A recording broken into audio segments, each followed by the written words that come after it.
Très chers amis Au pied de la croix, salut bien et bienvenue à ce nouveau numéro de votre émission chérie. Merci de votre support, de votre fidélité et j'espère que Dieu vous bénira abondamment parce que le temps passé dans la présence de Dieu est un temps béni, est un temps qui est dans les annales des cieux. Aujourd'hui, je vais vous lire dans le psaume 24.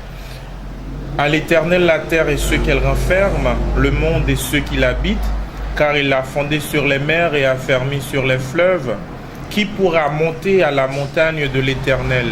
Qui s'établira jusqu'à son lieu saint? Celui qui a les mains innocentes et le cœur pur, celui qui ne livre pas son âme au mensonge et qui ne jure pas pour tromper. Il obtiendra la bénédiction de l'Éternel, la miséricorde de Dieu, du Dieu de son salut. Voilà le partage de la génération qu'il invoque, de ceux qui cherchent ta face, Dieu de Jacob. Portes, élevez vos linteaux, élevez-vous, portes éternelles, que le roi de gloire fasse son entrée. Qui est le roi de gloire? L'Éternel fort et puissant, l'Éternel puissant dans les combats. Portes, élevez vos linteaux, élevez-vous, portes éternelles, que le roi de gloire fasse son entrée. Qui est ce roi de gloire? L'Éternel des armées, voilà le roi de gloire. Amen. Éternel, nous te sommes infiniment reconnaissants pour les innombrables bienfaits dont tu es l'auteur dans nos vies. Nous te remercions, Seigneur, pour ta bonté, ta fidélité qui ne nous font jamais défaut. Nous te remercions pour l'air que nous respirons, pour l'eau que nous buvons, pour la paix qui règne dans nos communautés. Nous te prions, Seigneur, de nous aider à être de bons voisins les uns envers les autres. Nous te prions à être des gens qui cherchent ta face en toute sincérité. Nous te prions, Seigneur, à nous aider à être de bons citoyens qui respectent leur pays et qui mettent en pratique la loi qui gouverne cette nation.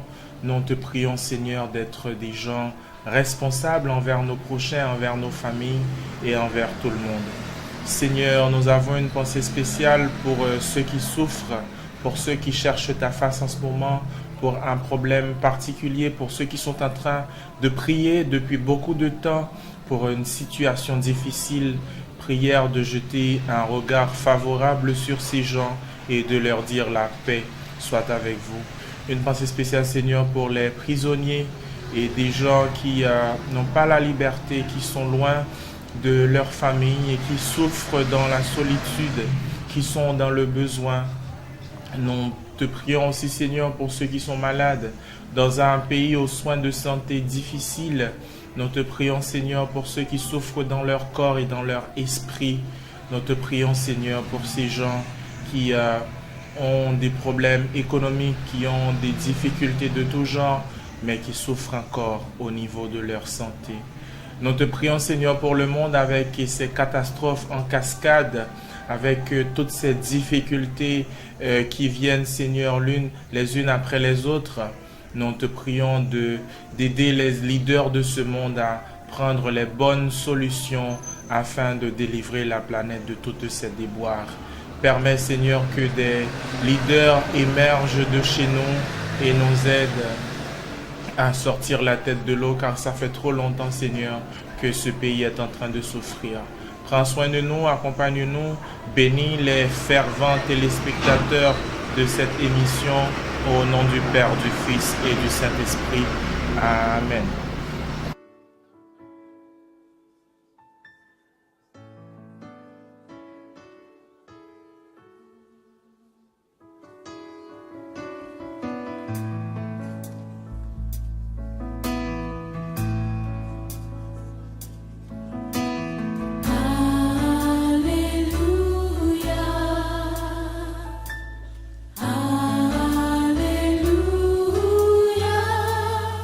Gloire à Dieu.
Dieu le Seigneur Tout-Puissant.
Comme d'habitude, vous savez que ce moment est réservé au sermon de circonstance.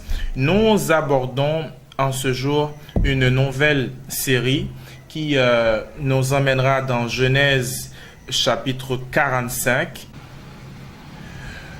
Voilà, Genèse chapitre 45, je vais vous lire simplement le verset 4 pour rentrer, comme je vous l'ai dit, dans cette nouvelle série qui s'intitule Les choses qui font plaisir à Dieu.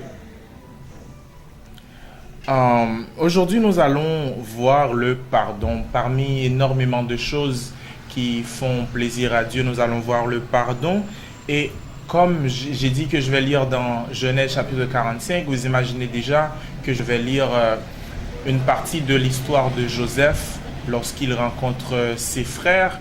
Et je vais surtout m'attarder un tout petit peu sur cette séquence du Notre Père, de la prière dominicale.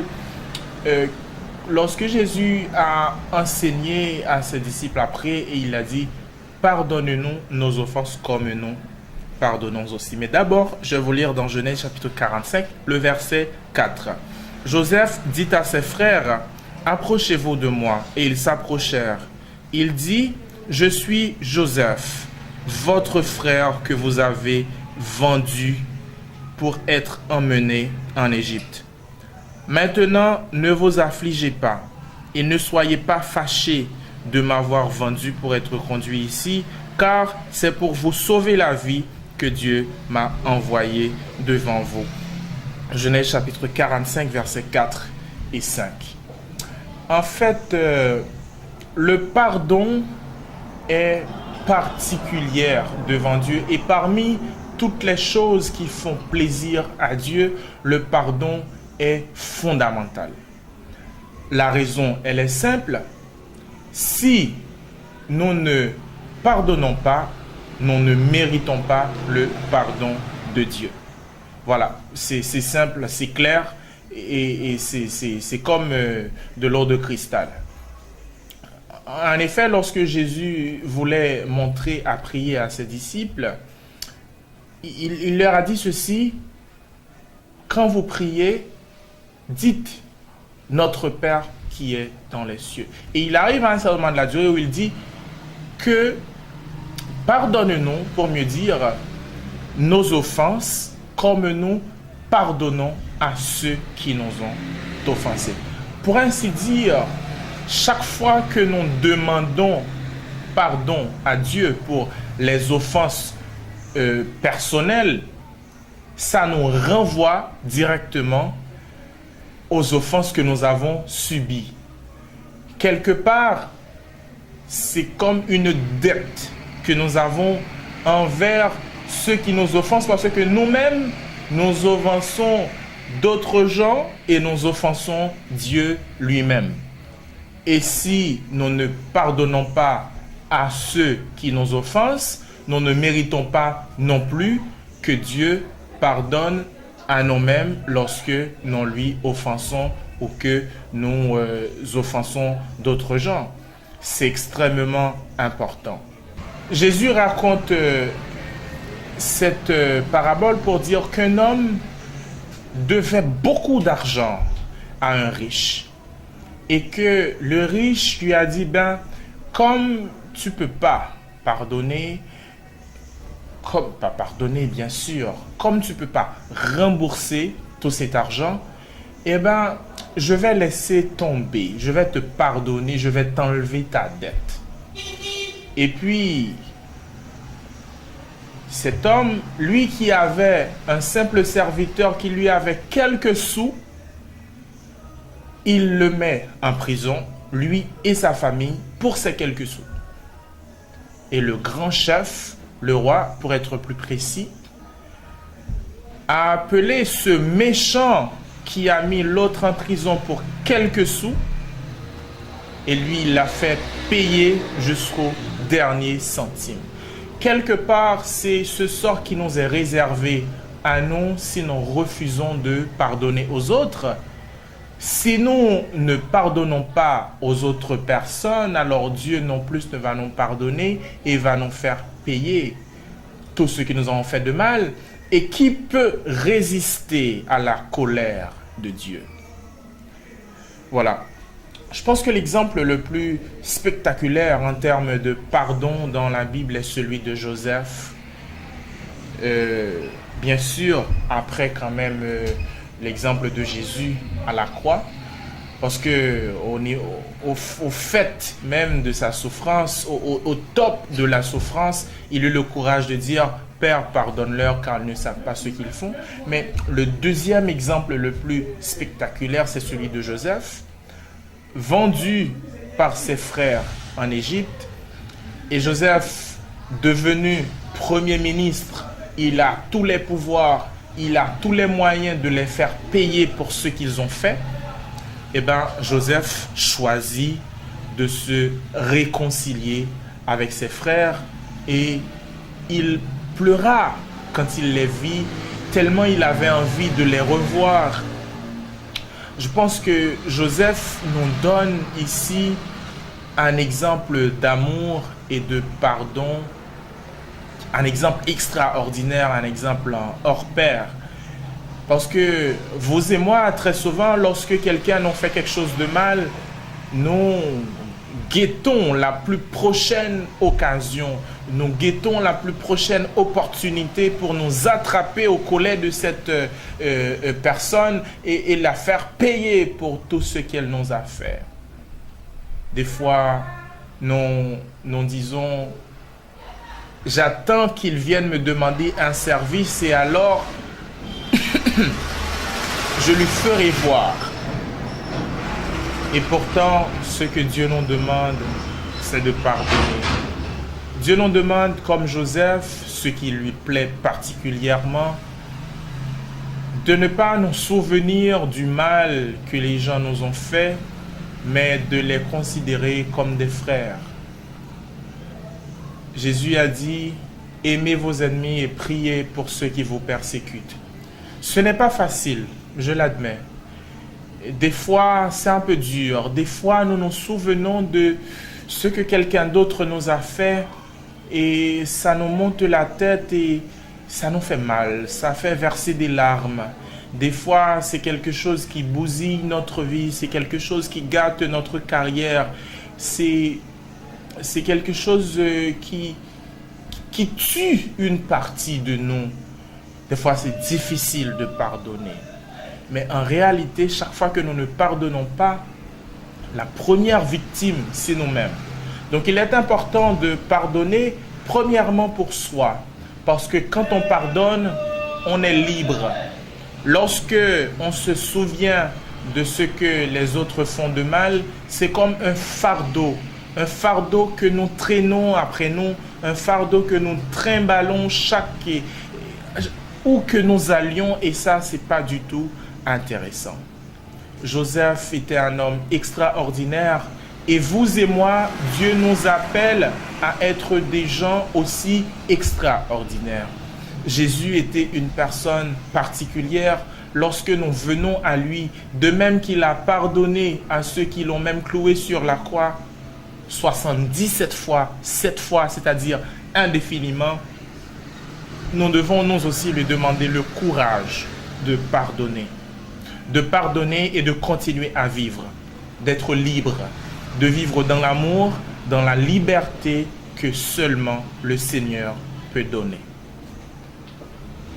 Grand Dieu, nous te demandons pardon pour chaque fois que nous avons refusé de pardonner. Nous te demandons, Seigneur, de nous donner du courage, d'aller vers ceux qui nous ont fait du mal, de leur serrer la main, de leur montrer de l'amour. Car toi-même, tu dis dans ta parole qu'il faut bénir ceux qui nous maudissent et de faire du bien à ceux qui nous ont persécutés, de prier pour ceux qui nous font du mal. C'est vrai que ce n'est pas facile, mais avec courage, avec force et détermination, toi-même, tu peux nous aider à être les gens qu'il faut, à être des gens libres, libres d'aimer, libres de pardonner et libres de vivre, de continuer à vivre malgré les blessures qui jonchent nos vies. Prends soin de nous, Seigneur, accompagne-nous, rends-nous capables de toute bonne œuvre. Nous t'en supplions au nom du Père, du Fils et du Saint-Esprit. Amen.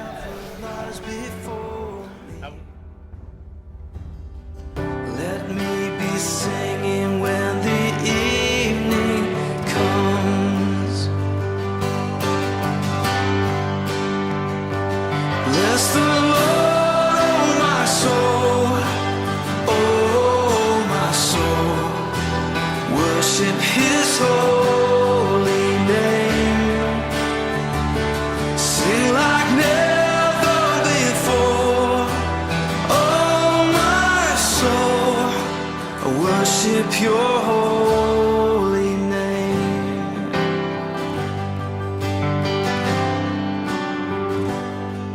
You're rich in love and you're slow to anger.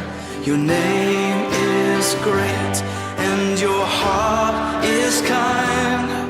For all your goodness I will keep on singing. 10,000 reasons for my heart to find. So bless the Lord, oh my soul, oh my soul. Worship His holy name. Sing like never before. Oh my soul, I worship your holy name. Bless you, Lord.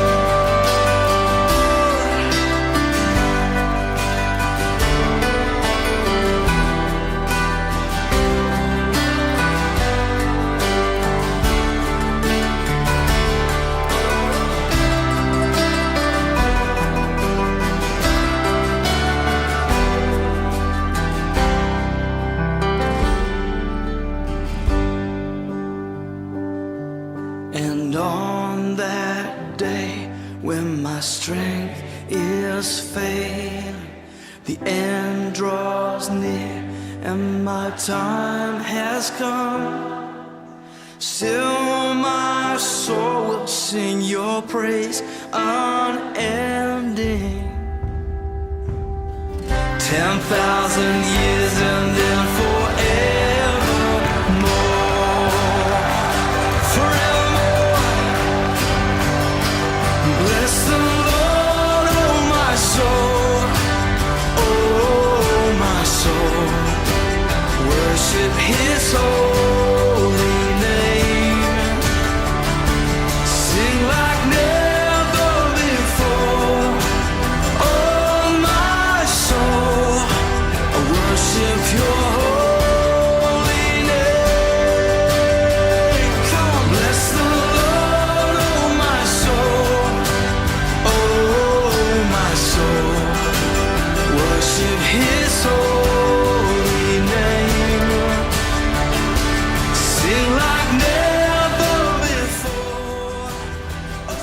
été des nôtres. Je dis merci et j'espère que Dieu vous donnera la force de pardonner chaque fois que l'on vous fait du mal, car c'est ainsi que vous allez faire plaisir au Seigneur. Et je vous attends la prochaine fois pour une autre méditation et pour d'autres moments de louange dans la présence du Seigneur. Que Dieu vous bénisse. Bless the Lord, oh my soul, oh my soul. Worship His holy name. Sing like never before. Oh my soul, I worship Your holy name. Yes, I will worship Your holy name. Lord, I worship Your holy name.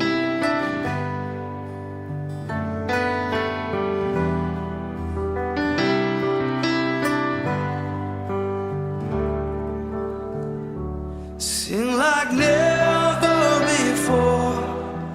Oh my soul, I worship Your holy name. Jesus, I will worship Your holy name.